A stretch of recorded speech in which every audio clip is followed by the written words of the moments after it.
In this video, we will take a look at hypothesis tests for the difference between two population means, but when the samples that we take from those two populations are actually paired or they are dependent on each other.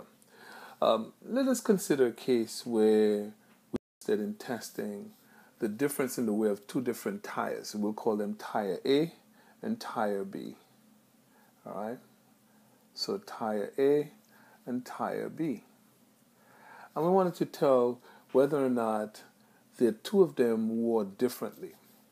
Or perhaps, say, the amount of material that is worn off after a certain amount of mileage, say after 10,000 miles or 20,000 miles.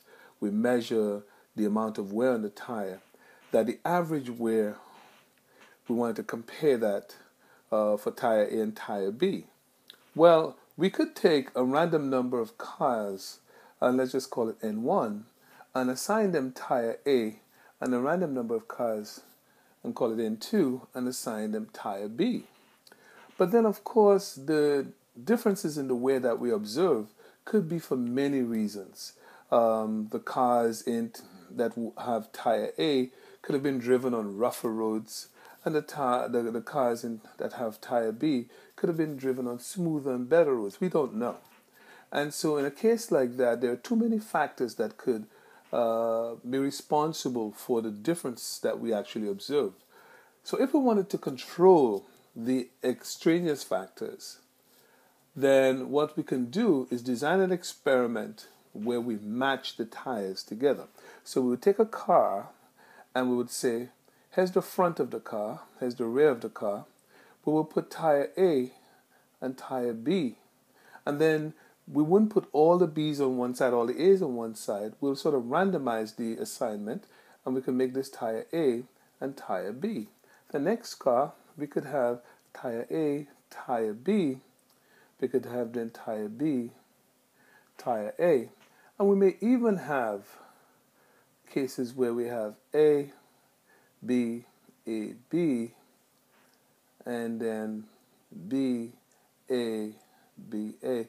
Like I said, we could sort of randomize, but now we have, here's our pairs. These two front tires are matched together. These two rear tires are matched together, and so forth. The two front tires over here are matched.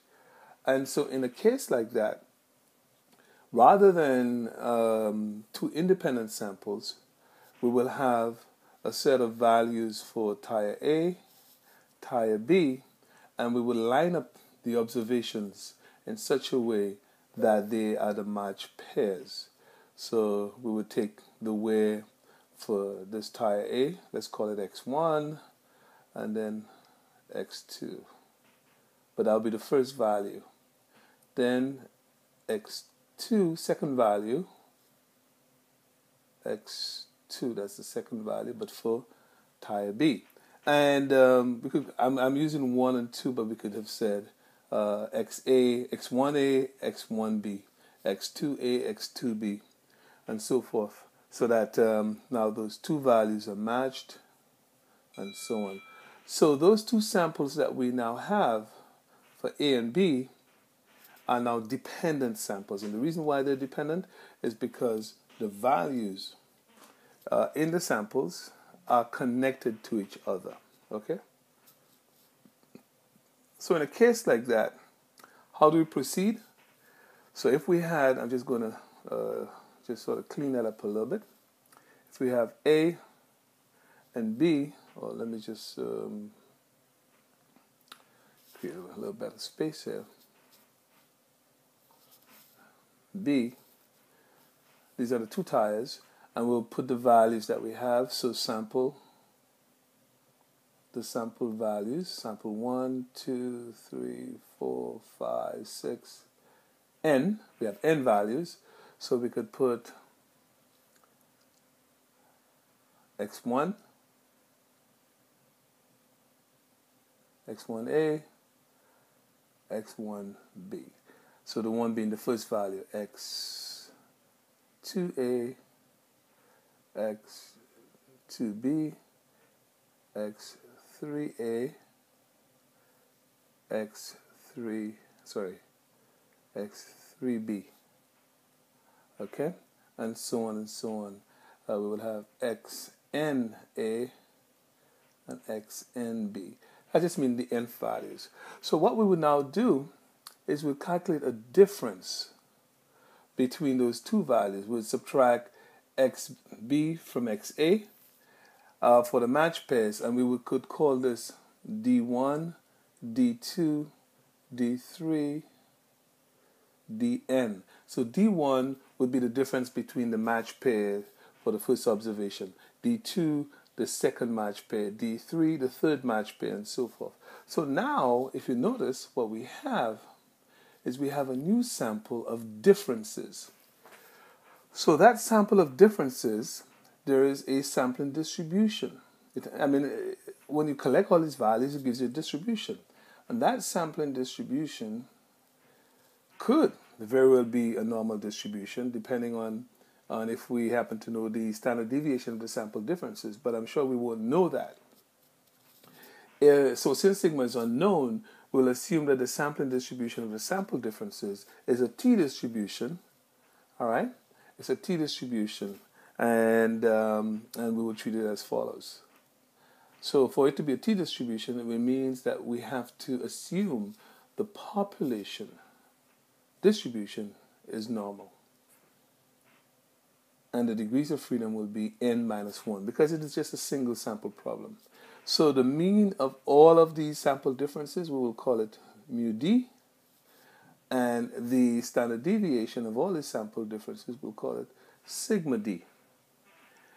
And that distribution, the sampling distribution of the sample differences, will be a t distribution. So we would have the following.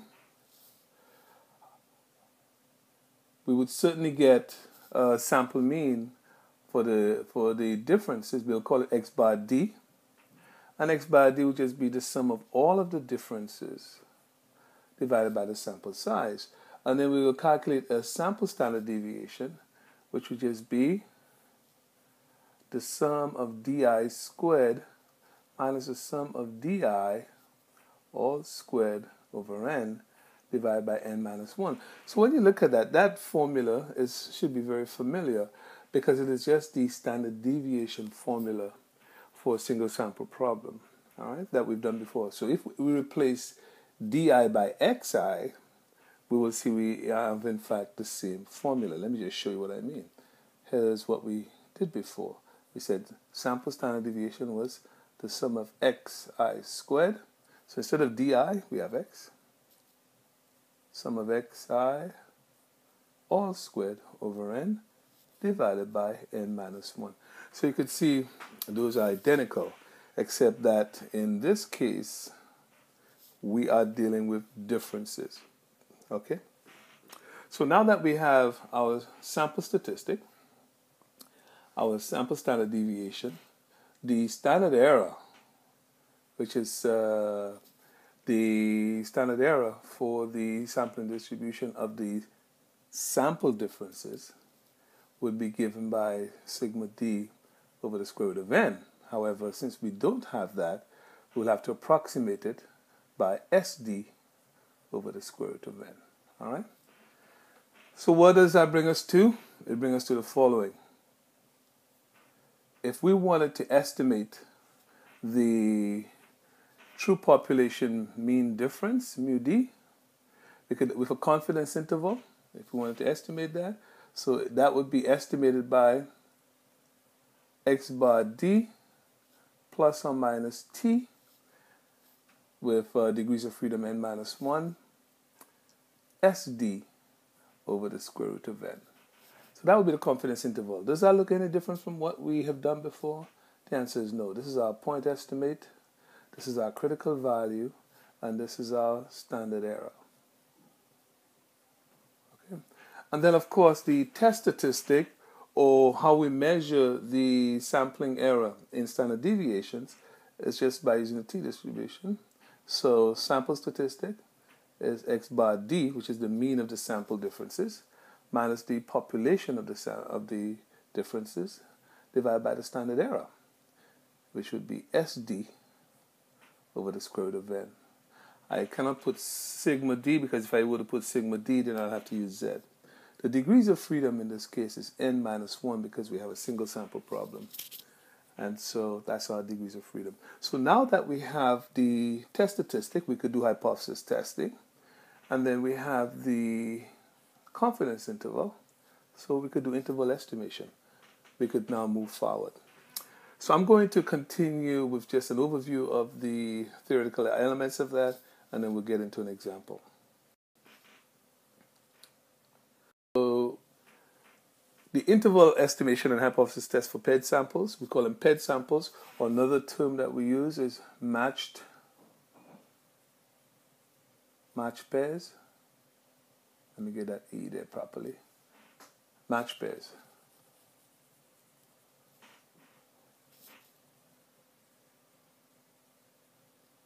Seems to work out a whole lot easier with block letters.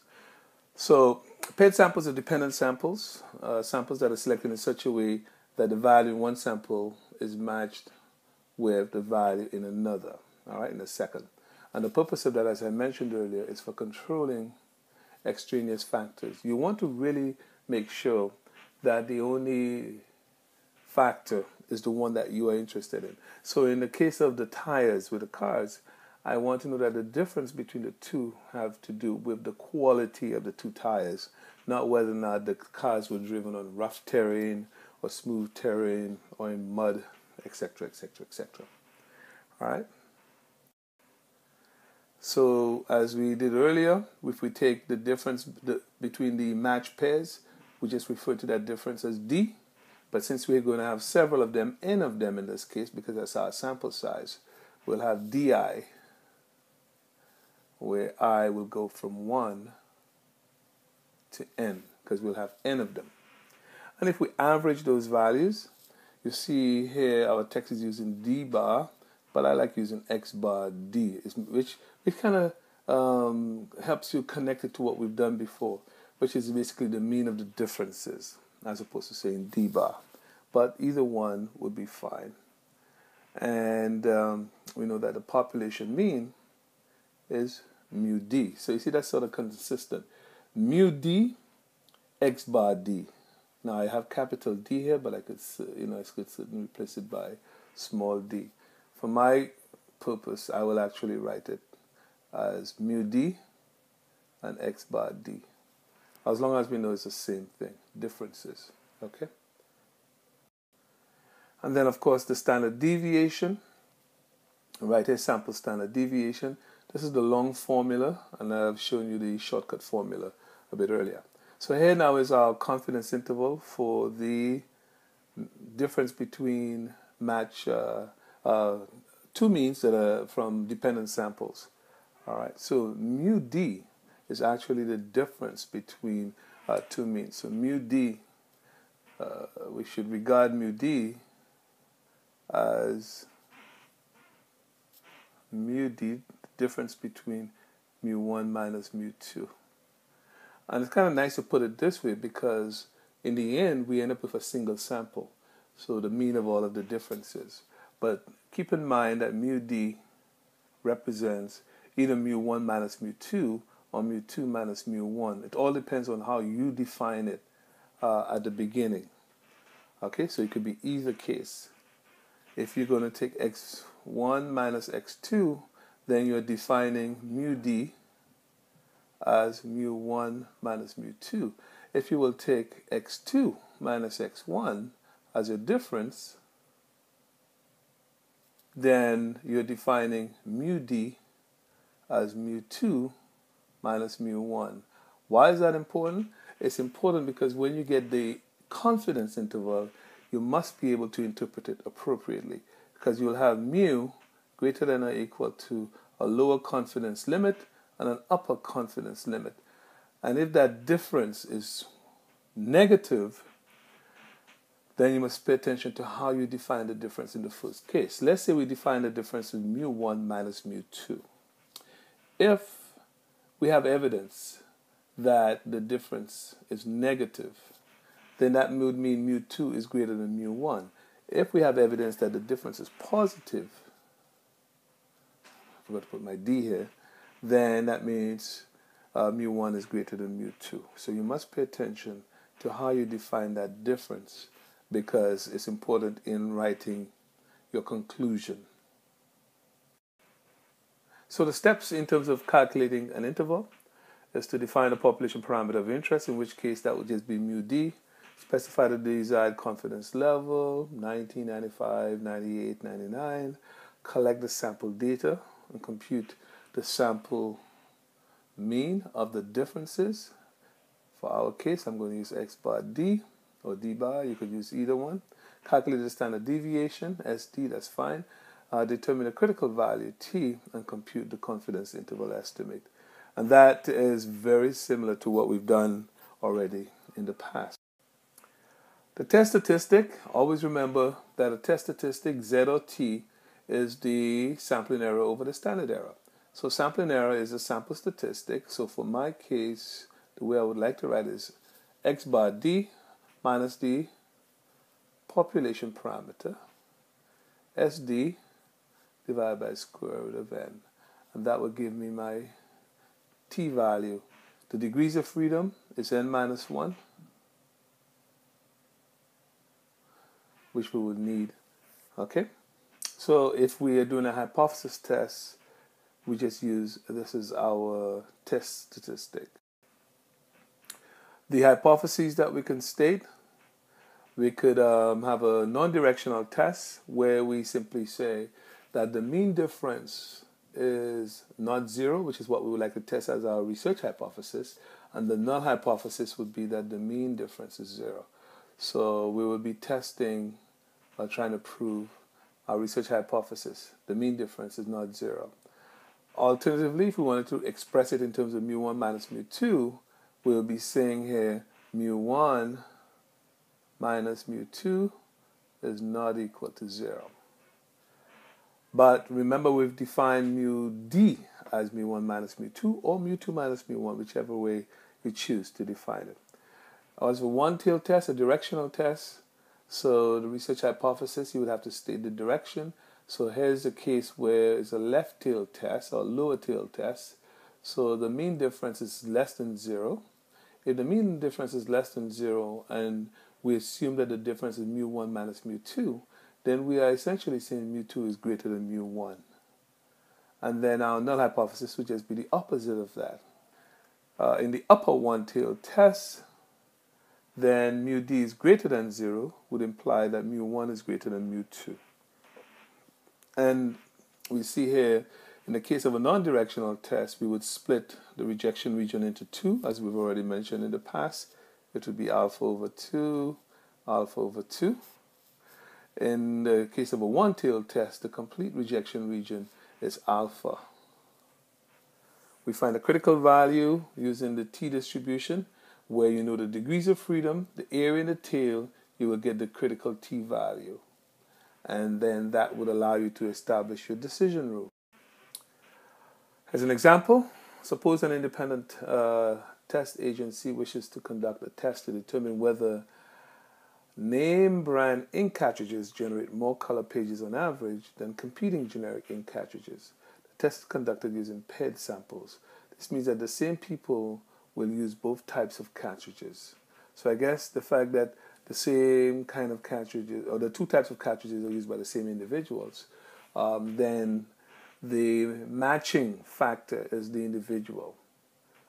Okay, this means that the same people will use both types of cartridges, and the pages printed in each case will be recorded. And so here's our hypothesis. We want to show whether or not brand name actually lasts longer. So in that case, we would be defining our difference, mu d, as mu brand name minus mu n for no name. Let me just clean that up a little bit. So we would define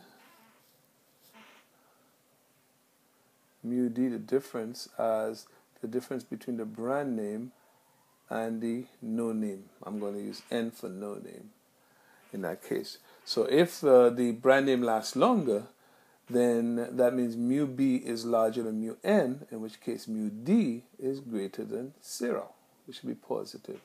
That's what we have here in our research hypothesis. So the null hypothesis would just be the opposite of that, which is mu D is less than or equal to 0. So what if we have the following values? We have alpha is our significance level, it's a 1% significance level. Our sample size is 6, so our degrees of freedom is 5. And the t-value associated with alpha, which is our critical value, will be 3.3649. So we would reject the null hypothesis if our observed t-value is greater than 3.3649 or if our p-value is less than 1%. So we would need data to go ahead and calculate that. So you see here name brand, generic, and we have them side by side and user 1 to 6. So the reason why those two values are paired or matched is because they're connected to user 1. These two values are paired because they're connected to user 2. So given that those are matched, we look at the differences between them. So in this case, if we call the brand name B and generic, actually I could have used G for generic instead of N, no brand name, G, then it would just be B minus G, right? XB minus XG. So in this case, we have a difference of 6, difference of -4, 45, 13, and so on. So now we have our sample differences. We could calculate the average of those differences. So that's my X bar D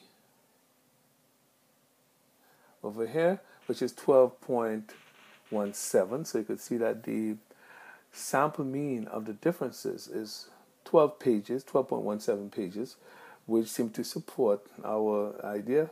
But then the sample size is very small, and the standard deviation might be quite high. So the standard deviation of these values turns out to be 18.02, which is indeed quite high.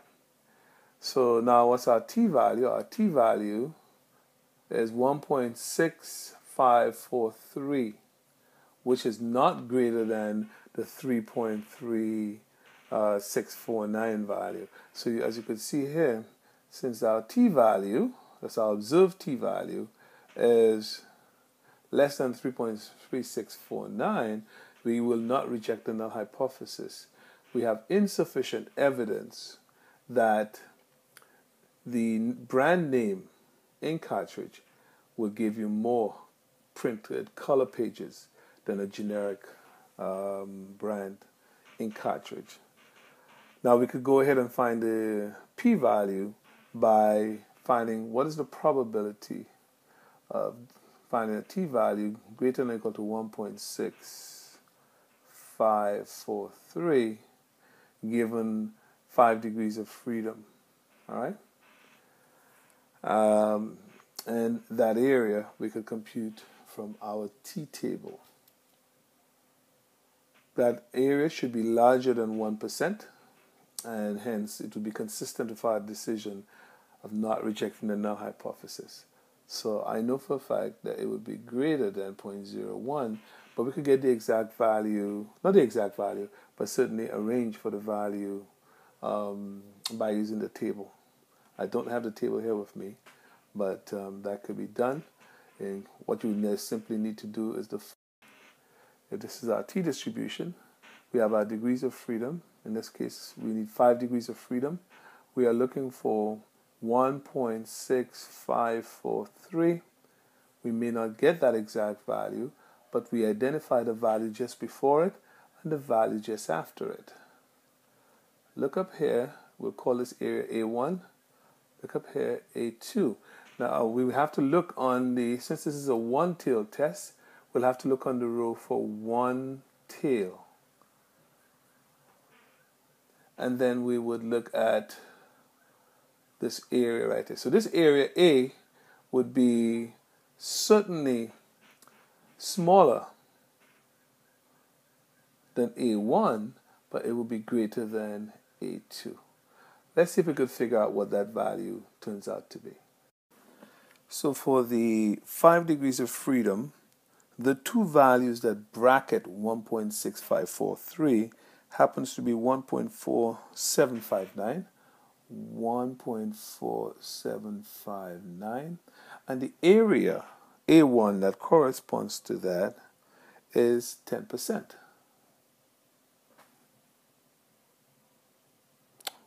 10%. And then the other value that brackets that is 2.0150. 2.0150. Well, A2 in this case would be 0.05. So which means that this value right here is greater than 0.05 but less than 0.1, 10%. So any value in that interval or in that range will be definitely greater than 1%. And so in that case, our observed significance is greater than alpha. Therefore, we will fail to reject the null hypothesis. So we know that the p-value, which is between 5% and 10%, is definitely greater than 1%. So we fail to reject HL, which means we have insufficient evidence. We have insufficient evidence. Let's clean that up a little bit.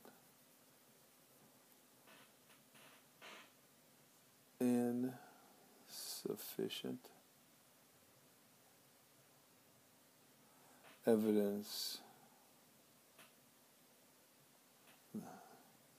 that brand name ink cartridges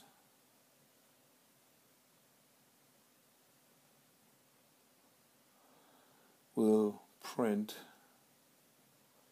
more color pages on average.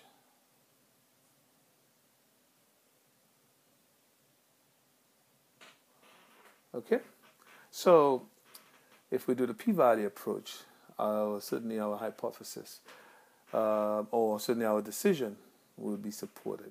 All right. So that is the match pairs case, which requires that when we generate the two samples, that there is a value in each sample that have something in common.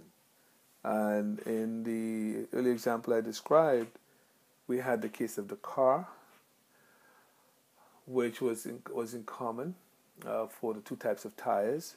In this case, we have the individual in common with the two ink cartridges. We have several other examples. We could take two different room colors and ask whether or not people feel more comfortable in one color compared to the next in terms of a working environment. So what if we had a red room and a blue room? Well, one would like to think that people have a higher preference for the blue room, that they feel that the blue room is more comfortable to work in. So we'll ask the same individual to work in the blue room for a certain while and then work in the red room for a certain while. Now, you don't want to give everybody the blue room and then the red room because that order could be a problem. So we want to remove what we call order effects. So you want to randomize it. Some people start in the red and then the blue. Some people start in the blue and then the red. So we have to be mindful of some factors that can impact paired difference test or match pairs test, which would be what we call order effects or learning effects. Sometimes we repeat an experiment to have an individual perform under different circumstances. Well, if they've done it once, even though it is in a different environment, they may have learned something, and then they bring that learning to the second case of the experiment. So we call that learning effects. So two factors that we want to try to, or we have to be mindful of when we're doing match pairs tests or dependent samples tests is one that we call order effects, and the other we call learning effects. And of course, the only way to eliminate those is to completely randomize the test. But now we know that the tests will tend to, a completely randomized test would introduce a number of extraneous variables. Now, we do have some assumptions for this model, and the assumptions are your standard assumptions for using a t-distribution. Assumptions. One is that the population is normally distributed.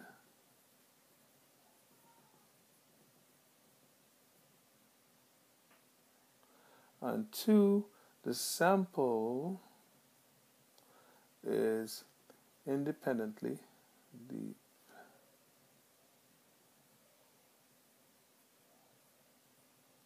and randomly chosen. Here we're not saying the values are independent of each other, we're saying the sample is independently and randomly chosen, which means the individuals in the sample are independent and randomly chosen. So in the case of the cars, one car, choosing one particular car does not impact choosing another car. All right?